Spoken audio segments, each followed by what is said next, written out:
Movie की starting कार्ला नाम के एक लड़की को दिखाने से होती है, जो कि अकेले ही अपनी दो बेटियों और एक बेटे बिली को संभालती है। आगे जब कार्ला फ्रेश हो रही थी तभी कोई एंटिटी उसे एक मुक्का मारती है, जिसके बाद वो उसे बेड पर लिटाकर उसके साथ इंटीमेट होती है।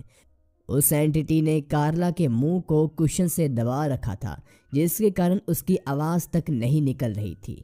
वही एंटिटी के वहां से जाने के बाद कार्ला जोर से चिल्लाती है। उसकी आवाज़ सुनकर बिली और उसकी सिस्टर्स वहां पर आती हैं। कार्ला बिली को पूरे घर में छानबीन करने का कहती है, मगर बिली को घर में कोई नहीं दिखता। जिसके बाद कार्ला बच्चों को सुलाकर बेडरूम में बुक पढ़ने लगती है, लेकिन थोड़ी देर बाद बेडरूम में रखी सभी चीज़ें अपने आप हिलकर नीचे गिर जाती है। ये देखकर कार्ला को काफ़ी ज़्यादा डर लगता है और वो बच्चों को लेकर घर से बाहर निकलती है। जिसके बाद कार्ला सभी को लेकर अपनी बेस्ट फ्रेंड सिंडी के घर पर आ जाती है। वो लोग वहीं पर रात गुजारते हैं। वहीं अगले दिन कार्ला सिंडी को सभी चीज़ बता देती है, जिसे सुनकर सिंडी हैरान हो जाती है, लेकिन असल में उसे लग रहा था कि कार्ला हैलुसिनेट कर रही है, इसीलिए वो उसे साइकेट्रिस्ट को दिखाने का सजेस्ट करती है। जिसके थोड़ी देर बाद कार्ला को पता चलता है कि सिंडी के हस्बैंड को उनका यहाँ पर रहना पसंद नहीं है, इसीलिए कार्ला सिंडी को बिना बताए ही बच्चों को लेकर वहाँ से निकल जाती है। वो लोग पूरा दिन बीच पर बिताते हैं और रात होने पर वो वापस अपने ही घर आ जाते हैं। तब कार्ला देखती है कि किसी ने उसके बेडरूम का सारा सामान तहस नहस कर दिया है। तभी उन सभी को अजीब सी आवाज़ सुनाई देती है, तो बिली चेक करने के लिए जाता है, लेकिन इस बार भी उसे कोई नहीं मिलता। जिसके बाद वो लोग घर में सोने की तैयारी करते हैं और कुछ देर बाद सिंडी भी वहां आ जाती है कार्ला के साथ सोने के लिए। फिर सिंडी और कार्ला उसके बेडरूम में सो जाते हैं। वहीं उन दोनों के सो जाने के बाद हम देखते हैं कि रूम में रखा एक लैंप अचानक से चालू होकर बंद हो जाता है, जिससे हमें पता चलता है कि वो एंटिटी अभी भी इनके घर में मौजूद है। अगले दिन कार्ला कार लेकर अपने काम के लिए निकलती है, जिस दौरान वही एंटिटी कार का कंट्रोल लेकर तेजी से कार को भगाती है, लेकिन थोड़ी देर बाद कार रुक जाती है और कार्ला सही सलामत होती है। इसके बाद हम कार्ला को एक साइकेट्रिस्ट डॉक्टर फिल के साथ देखते हैं। कार्ला डॉक्टर को अपने साथ क्या क्या हुआ वो सब कुछ बताती है।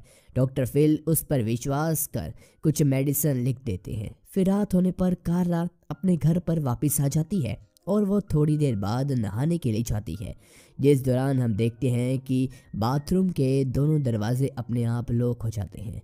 जिसके बाद वो एंटिटी फिर से कार्ला पर अटैक कर उसके साथ इंटीमेट होती है, लेकिन इस बार उस एंटिटी ने कार्ला को काफ़ी ज़्यादा चोट पहुंचाई थी। कार्ला ये सब डॉक्टर फिल को दिखाती है, साथ ही में ये भी कहती है कि इस बार उसने अपनी बॉडी पर एक से ज़्यादा लोगों को फील करा है। आगे डॉक्टर फिल कहते हैं कि उसे हाइस्ट्रा नाम की बीमारी है, जिसमें लोगों को पास्ट में हुए बुरे इंसिडेंट्स की वजह से प्रेजेंट में काफ़ी खतरनाक हेलुसिनेशन होती है, जिसके लिए डॉक्टर कार्ला को मेडिसिन देकर रेस्ट करने के लिए कहते हैं। इसके बाद जब डॉक्टर घर जा रहे थे तभी उन्हें कार्ला हॉस्पिटल के बाहर बैठी हुई दिखती है, जो कि काफ़ी देर से टैक्सी का इंतज़ार कर रही थी। तो डॉक्टर उसे लिफ्ट देने का कहते हैं और कार्ला मान जाती है। वहीं कार्ला के घर पहुंचने पर डॉक्टर कार्ला के घर को एक बार देखने की रिक्वेस्ट करते हैं कि वो हॉन्टिंग हाउस जैसा दिखता है या नहीं, जिस पर कार्ला मान जाती है और फिर डॉक्टर फिल को अपना घर दिखाती है। आगे हम डॉक्टर और कार्ला की बातों से कार्ला के पास्ट की कुछ बातें जानते हैं, जैसे कि बचपन में उसके डैड उसके साथ काफ़ी बुरा बर्ताव करते थे, जिसके कारण वो बचपन में ही घर से भागकर न्यूयॉर्क आ गई थी। यहाँ पर उसकी मुलाकात मारियो से हुई। फिर उन दोनों ने शादी कर ली, लेकिन जब कार्ला प्रेग्नेंट थी तब मारियो की बाइक एक्सीडेंट में ही मौत हो गई। जिसके बाद कार्ला की ज़िंदगी में बॉब नाम का आदमी आया। वो लोग काफ़ी खुश थे, लेकिन बाद में वो भी उसे छोड़कर चला गया। इसके बाद बिली और कार्ला की दोनों बेटियां घर में आती हैं। उन्हें देखकर डॉक्टर वहां से चला जाता है। वही डॉक्टर के जाने के बाद कार्ला अपने बच्चों के साथ डिनर कर रही थी, तभी वो एंटिटी फिर से उस पर अटैक करती है। वहीं कार्ला को मुसीबत में देखकर बिली उसे बचाने की कोशिश करता है, मगर वो एंटिटी बिली को शॉक देने लगती है, जिसके कारण वो दर्द के मारे काफ़ी ज़्यादा चिल्ला रहा था। लेकिन जल्दी सब कुछ शांत हो जाता है। इसके बाद कार्ला ये सब बात डॉक्टर फिल और उनके साथियों को अगले दिन कॉन्फ्रेंस के दौरान बताती है, लेकिन वो सब कार्ला पर विश्वास नहीं करते। दरअसल उन्हें लगता है कि कार्ला हैलुसिनेट कर रही है और जो उनके बच्चों ने महसूस किया वो और कुछ नहीं बल्कि मास हैलुसिनेशन का एक एग्जाम्पल है। आगे हम कार्ला को उसके करंट बॉयफ्रेंड जेरी के साथ देखते हैं। कार्ला ने जेरी को अभी तक इसके साथ जो कुछ भी हुआ उसके बारे में कुछ भी नहीं बताया था। वही अपने घर पर वापस आने पर कार्ला जब अपने बेड पर सो रही थी तभी वो एंटिटी आकर कार्ला को सेड्यूस करने लगती है, जिसका गुस्से में आकर कार्ला रूम के सारे सामान को तोड़ने लगती है। अगले दिन कार्ला ये बात फिर से डॉक्टर फिल को बताती है। इस पर डॉक्टर फिल उसे हॉस्पिटल में एडमिट करने का कहते हैं क्योंकि वो हेलुसिनेशंस के चक्कर में सुसाइड भी कर सकती थी और उसके बच्चों को भी उससे खतरा था। लेकिन कार्ला इसके लिए मना कर देती है और डॉक्टर फिल से बहस करके हॉस्पिटल से बाहर निकल जाती है। आगे हम कार्ला को सिंडी के घर पर देखते हैं। दरअसल वो अपने घर पर रहने से डर रही थी और जब सिंडी अपने हस्बैंड के साथ बाहर जाती है तब वो एंटिटी सिंडी के घर पर भी आ जाती है और सिंडी के घर की सारी विंडोज़ को तोड़ देती है। ये नज़ारा सिंडी और उसके हस्बैंड भी देख लेते हैं, जिसके कारण कार्ला को काफ़ी अच्छा लगता है कि इसके अलावा किसी और को भी एंटिटी पर विश्वास है। अगले दिन वो दोनों बुक स्टोर जाकर इन सभी घटनाओं के बारे में जानकारी लेने की कोशिश करते हैं। यहाँ पर कार्ला को जेने और जॉय नाम के दो स्टूडेंट्स मिलते हैं जो कि पारासाइकोलॉजी के स्टूडेंट हैं और वो लोग ऐसे ही घटनाओं पर रिसर्च करते हैं। जिसके बाद कार्ला उन दोनों को अपने घर पर लेकर आती है और वो सब कुछ बताती है जो अभी तक उसके साथ हुआ।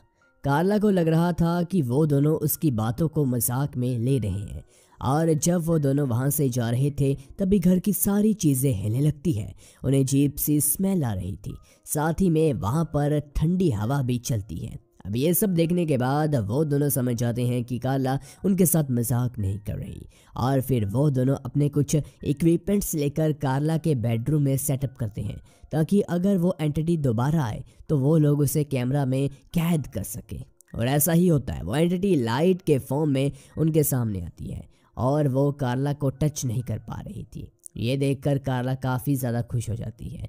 वही जेने और जोएक उस एंटिटी की पिक्चर क्लिक करते हैं, जिसके बाद वो इस पिक्चर को अपनी सीनियर डॉक्टर एलिजाबेथ को दिखाते हैं। ये देखकर डॉक्टर उन्हें इस केस पर और रिसर्च करने का कहती है। अगले सीन में हम डॉक्टर फिल को कार्ला के घर पर आते हुए देखते हैं। वो वहाँ पर जेने और जोए को देखते हैं जो कि अपने साथियों के साथ घर में कुछ इक्विपमेंट सेटअप कर रहे थे। आगे जेने डॉक्टर फिल को बताता है कि इस घर में जो कुछ भी हो रहा है उसे वो लोग हार्ड डेटा में कैप्चर करने की कोशिश करने वाले हैं। इस पर डॉक्टर फिल उन्हें कहते हैं कि कार्ला उसकी पेशेंट है और मैं उसे ये सब करने नहीं दूंगा। जिसके बाद वो जाकर कार्ला से बात करते हैं, लेकिन कार्ला उनकी एक नहीं सुनती क्योंकि उन्होंने कार्ला की कुछ खास मदद तो की नहीं थी, लेकिन जेने और जोए उसकी मदद कर रहे थे। इसके बाद डॉक्टर फिल वहाँ से चले जाते हैं। वही रात में डॉक्टर एलिजाबेथ जोए और जेने के साथ कार्ला के घर में उस एंटिटी को देखने के लिए आए थे और थोड़ी देर बाद वो एंटिटी एक ग्रीन लाइट के फॉर्म में उनके सामने आती है, जिसे देखकर लगभग सभी डॉक्टर हैरान रह जाते हैं। आगे डॉक्टर एलिजाबेथ कहती है कि दुनिया में अलग अलग डिमेंशंस होती है और शायद ये एंटिटी उन्हीं में से किसी एक डिमेंशन से हमारे डिमेंशन में आ गई हो। इसके बाद जब सभी डॉक्टर वहाँ से जा रहे थे तभी जेरी वहाँ पर आ जाता है। वो इस सब के बारे में कार्ला से पूछता है कि घर में क्या चल रहा है, तो कार्ला उसे सब कुछ सच सच बता देती है कि वो एंटिटी उसके साथ क्या करती है। ये सुनने के बाद जेरी आज रात को कार्ला के साथ ही रुकने का डिसाइड करता है। आगे जेरी कार्ला का मूड ठीक करने के लिए उसे एक ड्रेस गिफ्ट में देता है और पहन कर आने के लिए कहता है। इसके थोड़ी देर बाद जब जेरी कार्ला को देखने के लिए जाता है तब वो देखता है कि उस एंटिटी ने फिर से कार्ला पर अटैक कर दिया है और वो उसे सेड्यूस कर रहा है। जेरी कार्ला को बचाने की कोशिश करता है मगर वो एंटिटी जेरी को दूर फेंक देती है। इसके बाद हमें हॉस्पिटल का सीन दिखाया जाता है जहाँ पर कार्ला को एडमिट किया गया था और वहीं पर डॉक्टर फिल भी मौजूद थे। वो जेरी को हौसला देते हैं कि सब कुछ ठीक हो जाएगा, मगर जेरी इस इंसिडेंट को लेकर काफ़ी ज़्यादा डर चुका था और वो कार्ला को छोड़कर चला जाता है। आगे डॉक्टर एलिजाबेथ, जेने और जोए कार्ला से मिलने के लिए आते हैं। वो लोग कार्ला के साथ एक ऐसा एक्सपेरिमेंट करने का कहते हैं जो उन्होंने आज से पहले कभी ट्राई भी नहीं किया था, जिस पर कार्ला मान जाती है क्योंकि वो किसी भी तरह उस एंटिटी से छुटकारा पाना चाहती थी। आगे जेने उनके एक्सपेरिमेंट के बारे में बताता है कि वो लोग किसी तरह उस एंटिटी के ऊपर लिक्विड नाइट्रोजन डाल देंगे, जिसके कारण वो एंटिटी फ्रीज हो जाएगा और फिर वो उसे आसानी से डिस्ट्रॉय भी कर पाएंगे। इसके बाद आगे डॉक्टर एलिजाबेथ और जॉय कार्ला को उसके घर की सेम टू सेम कॉपी दिखाते हैं जिसे उन लोगों ने बनाया था उस एंटिटी को पकड़ने के लिए, जिसमें एक प्रोटेक्टेड एरिया भी था, ताकि अगर वो एंटिटी कार्ला पर अटैक करती है तो कार्ला को उस प्रोटेक्टेड एरिया में जाना होगा और फिर डॉक्टर एलिजाबेथ के साथ ही उस एंटिटी के ऊपर लिक्विड नाइट्रोजन स्प्रे कर उसे फ्रीज कर देंगे। इस एक्सपेरिमेंट को देखने के लिए डॉक्टर फिल अपने सीनियर डॉक्टर के साथ वहां पर आते हैं। इसके बाद जब कार्ला आराम कर रही थी तभी वहां पर ठंडी हवा चलने लगती है, जिससे सब समझ आते हैं कि वो एंटिटी वहां पर आ गई है। इसलिए जेने कार्ला को प्रोटेक्टेड एरिया में जाने के लिए बोलता है, लेकिन कार्ला के प्रोटेक्टेड एरिया में जाने से पहले ही वो एंटिटी लिक्विड नाइट्रोजन सिस्टम को कंट्रोल कर उसे कार्ला पर ही स्प्रे करने लगती है। इसके बावजूद कार्ला किसी तरह से भागते हुए प्रोटेक्टेड एरिया में आ जाती है। तभी सिस्टम फेलियर की वजह से लिक्विड नाइट्रोजन के सिलेंडर ब्लास्ट हो जाते हैं और वो लिक्विड कार्ला के ऊपर गिरने ही वाला था कि तभी सही वक्त पर डॉक्टर फिल आकर कार्ला को वहां से बाहर निकाल लेते हैं। तभी सभी लोग जमे हुए एंटिटी को देखते हैं जो कि काफ़ी बड़ी थी। सभी लोग उसे देखकर हैरान थे, लेकिन जल्दी वो एंटिटी बर्फ को तोड़कर वहां से भाग जाती है। अब इन सभी बातों के बाद जब कार्ला अपने घर पर आती है तब हम पहली बार उस एंटिटी की आवाज़ सुनते हैं जो कि कार्ला को वेलकम होम कहती है। जिसके बाद कार्ला अपने बच्चों को लेकर ना ये घर बल्कि सिटी छोड़कर वहां से निकल जाती है। और गाइस, इसी के साथ हमारी ये मूवी ख़त्म हो जाती है।